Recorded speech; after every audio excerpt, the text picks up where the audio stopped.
Hi, baby girl. Hi. You got a beautiful smile. Thank you. Black is beautiful. Oh, nice. Black is beautiful. You're absolutely gorgeous. Thank you. Thank you for coming. Thank you very much. We feel kanjani? We good love yang. How you feeling, sis? I'm okay. You I okay? guess. You okay? Thank you so much for coming. Thank you. How gorge? Black, she's beautiful. My name is Happy Patrishka. Welcome to the Scholar of Life. Hello, Barbara. Hi, how are you? I'm fine, and you? I'm very well, thank you. Thank you so much for joining me on this platform. Thank you for having me. It's been a minute. Thank you so much. Indeed. So you're gonna share your testimony. Yes. I think when we spoke, meeting you the first time, and it's always the case that people have so much perception about people based on their outer appearance, right? Very true. Until you get to really know that person's story. People always tell me, Happy, you need to write a book. Happy, your story needs to reach the world.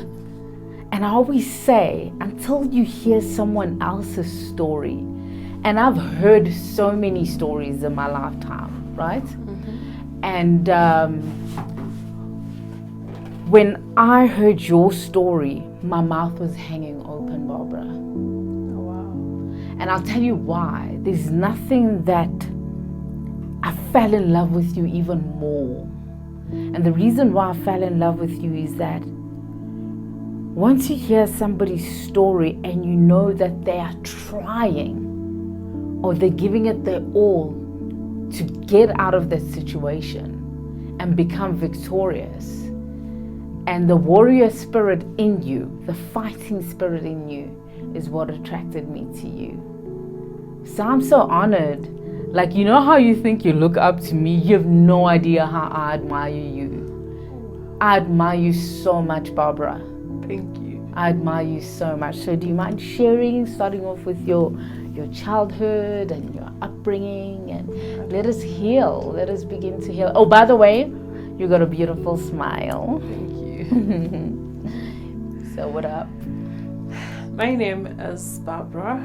I was born in Zimbabwe, in Matabeleland North, in a place called Lupane, in the Bobi district. So I come from a family of 8 children. I'm the 5th, but now I am the 3rd now because 2 are late. I was born, I stayed with my mother and my father till I was about like 3, 4, and then they went through a separation, and then after that they had to take me away, remove me in the picture, and then I can't really tell you who raised me from the age of 4 until I reached 15, because this time around you stay with this aunt and then she gets tired of you, she sends you to that other aunt, and that one gets tired of you, they send you everywhere. So I rotated in the family, staying with that one, whereas I had a mother who was still alive. Any case, in those years I got very abused emotionally, physically and sexually by the people whom were supposed to be the family, people who were supposed to protect me. But remember also, when you grow up without parents, you don't have anyone to run to. They tell you that, don't you dare tell someone that I did this to you, I'll kill you, and you believe them because you see your mother is not there to protect you, nobody's there to protect you, so you just abide with whatever that they say. So the man that I grew up knowing is my father, my sibling's father.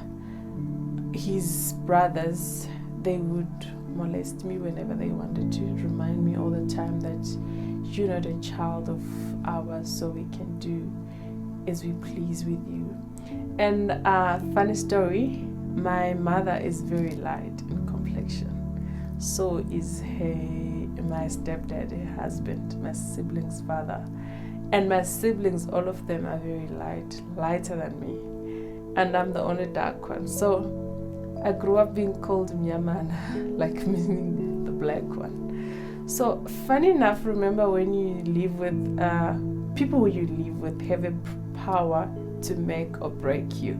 I grew up 25 years of my life. I always believed that I was black and ugly. Like I was very black and ugly, and I was very different from everyone. So they called me Mnyamana Mobiza because I was dark with big eyes. So I grew up knowing that I'm a very ugly child because I'm dark. I grew up knowing that being dark is very ugly. It's not a beautiful thing. So I was called that. And with my curly hair, they tell me that, what kind of hair is that? Are you Ethiopian? Are you Somalian? Are you sometimes Ikuleli Vilel? That means this ugly Indian. But nonetheless, we thank God. God has always been there.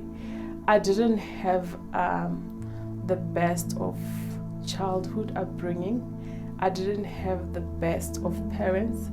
I didn't have the best of siblings. I didn't have the best of anyone. All I can say is just God has been there.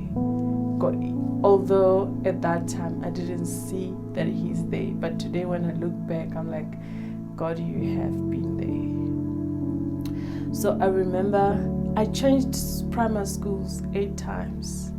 Because I was rotated, like today you're staying with us and tomorrow that one. So when you have to move with the school.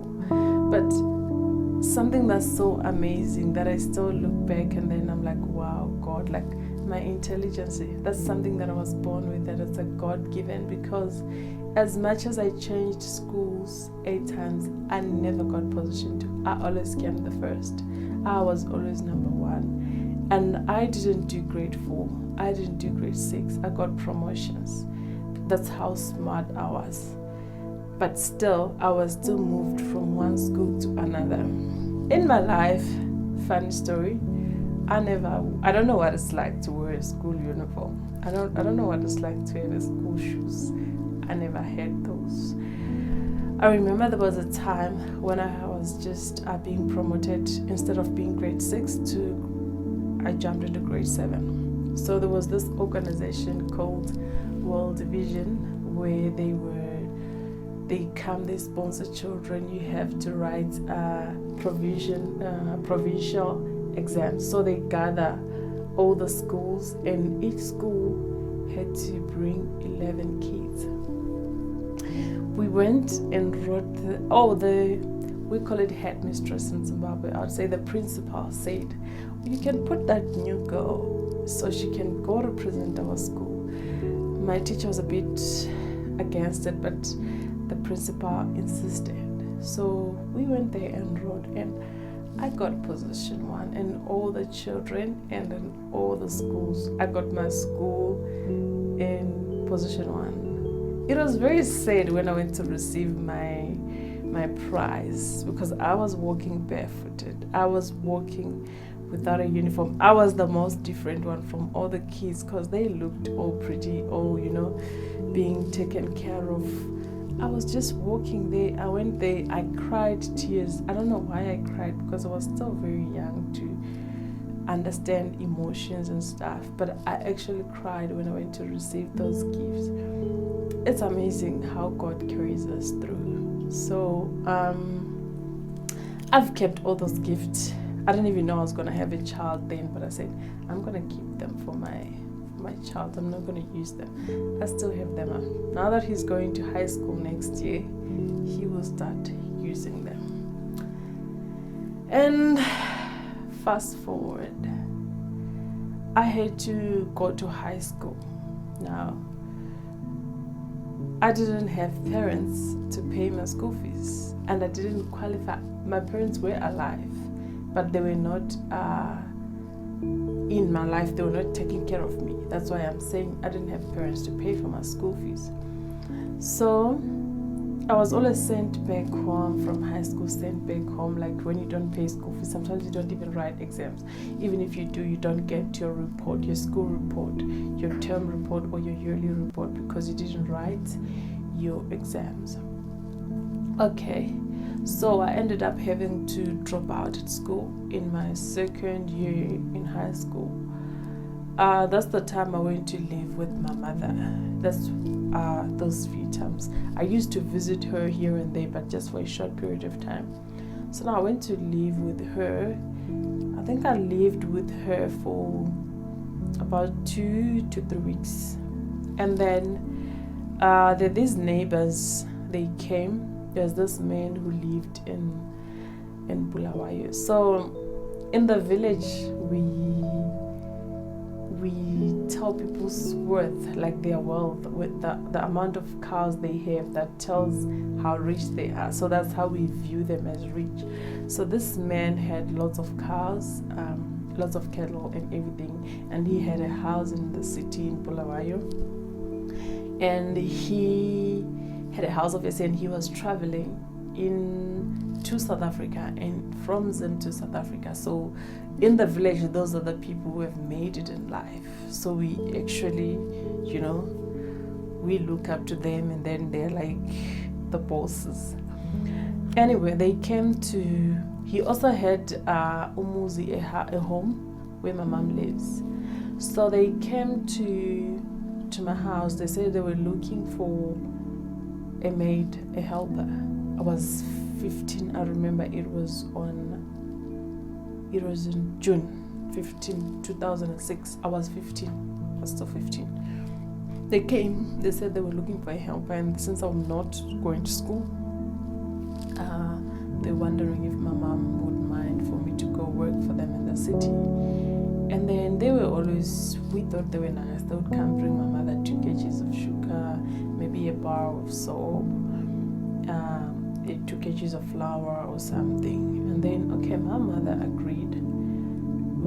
So when I left home, I left with the thought that I was going to look after kids, and there's a wife. So I'll just be cleaning, looking after kids, and there's a wife. I remember we left with a car around 2 p.m.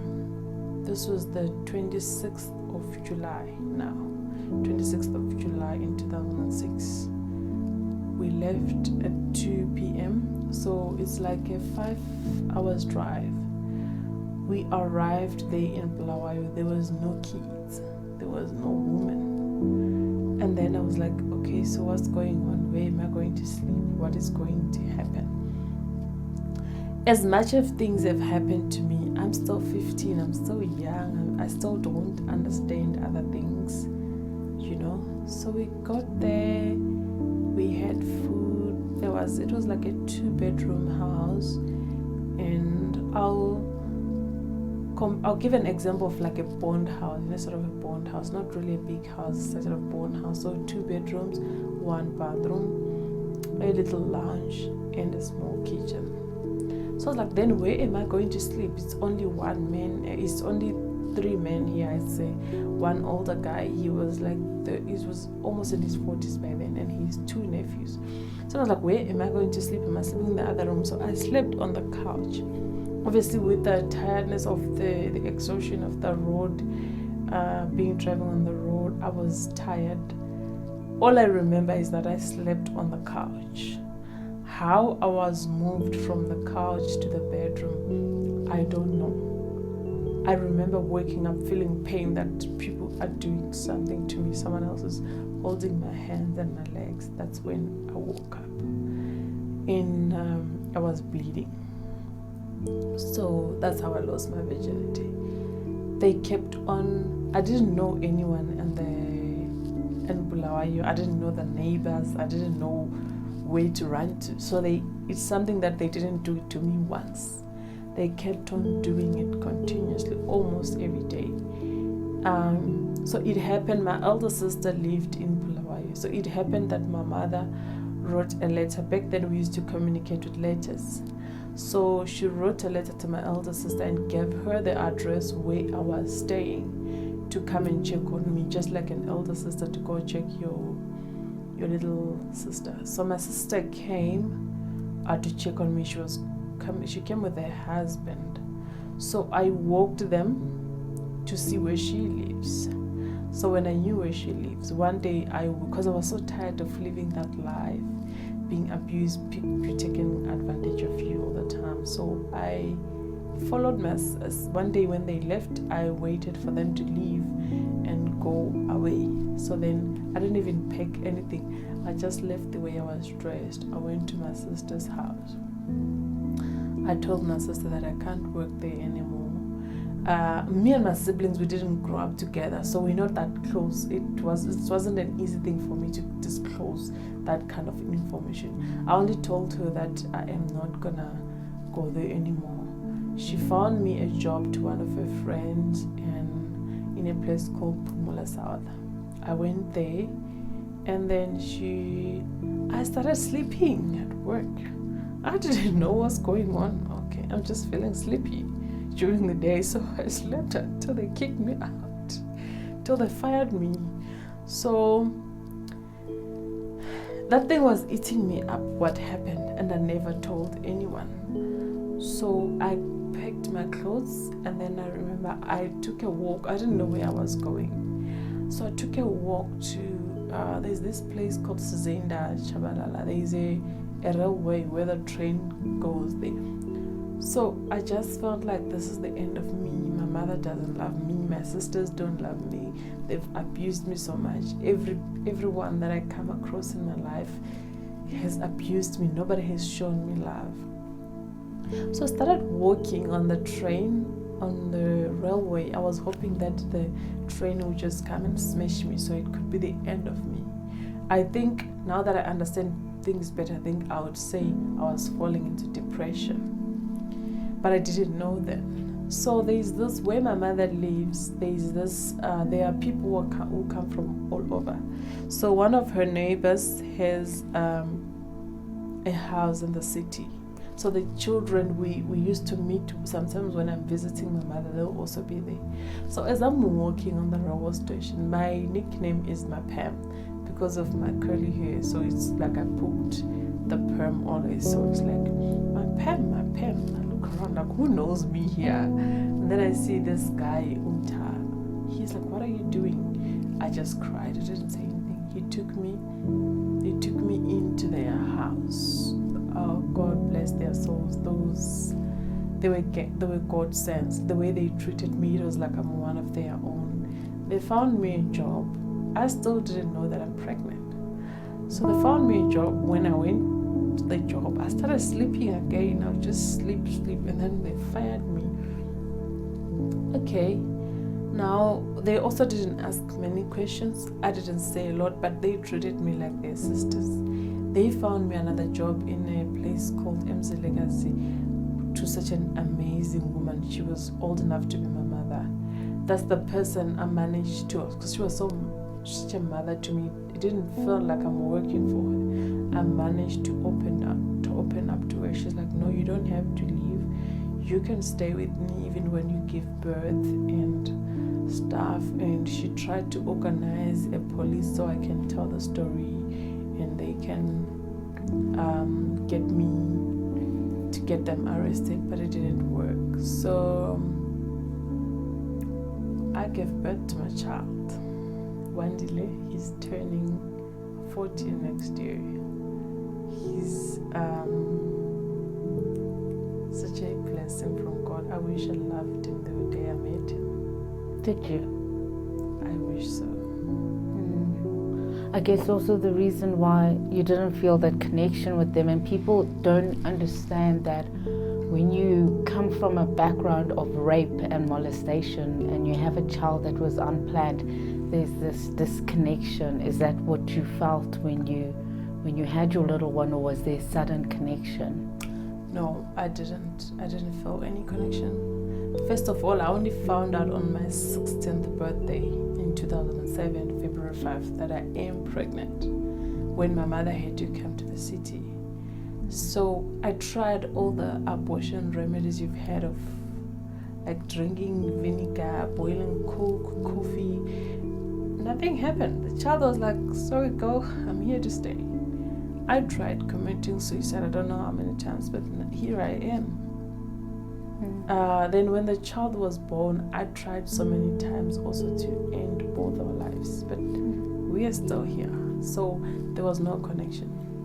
How how did you rise out of the ashes? Because the Barbara that I know now, you know, the story that you just shared now, it's two different people. I mean, I've seen the blessings. I've seen what God has done in your life. I mean, you are a personal trainer. I mean, I met you when you were a nurse. Can you just, how did this Mnyamana black, so-called black, ugly, intelligent child, broken child, become the strong Barbara that I know now? It's God, first of all. Secondly, you hear the stories that they say, no, you need to go to therapy, you need to go for counseling. I'm here to tell you that it would only work when you're ready. If you are not ready, it doesn't work. I come from a child with no father figure, from abuse, molestation, rape. So I stayed with a prostitute in the same house where she used to do her things with men in front of me. So it was easy for me, given the background that I have, to fall into prostitution, into drugs or anything. But I didn't. Here I am. I didn't do any of those. But for me to end up rising out of the ashes, from the ashes, is because I lived a life that was not me for 25 years of my life. I didn't know who I was. But it came to a point where I was like, enough is enough. Why I titled my book From the Ashes. It's because I was buried under the ashes of hatred, unforgiveness, low self-esteem, depression, suicidal thoughts and everything. So I said, I'm going to rise above this. And let me tell you something. Staying under the ashes is the easiest thing, because that's the life you've always known. So you know how to live it. That tomorrow I get up, I feel sorry for myself, I do 1, 2, 3. But rising is the hardest, because I have to divorce the person that I've always been for 25 years of my life. I had to now find a new person whom I don't know who she is or where she's gonna take me. And quite frankly, I was ugly and fat and ugly, because I had so much weight. I was born tiny. I grew up as a thin person until 2012. Then I started putting up weight. But it didn't mean that I'm ugly because of the weight that I had, but it's because of the weight that I was carrying. I was carrying a lot of self-hatred, low self-esteem, hatred, unforgiveness, depression. So remember, how you feel about yourself on the inside, it has a tendency of appearing on the outside. And that was me.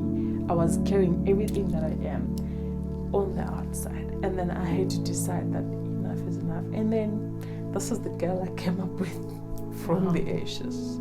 Wow. Yes. Wow. Ugly, I don't see. I just see a gorgeous smile. I just see a beautiful person. I know you speak about your son a lot, and you've forgiven your mom. There's so many beautiful stories. You've forgiven everyone else. I mean, forgiveness is such a big thing.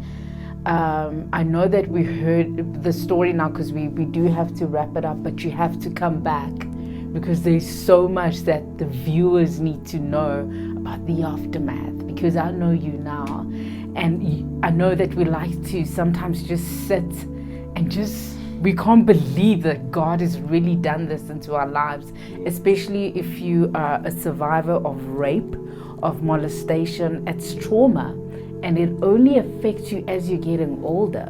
Yes. So I admire you so much. In closing, do you have any message out there for someone that says, look, until you've walked in my shoes, you'll never know my story. I just can't get out of this.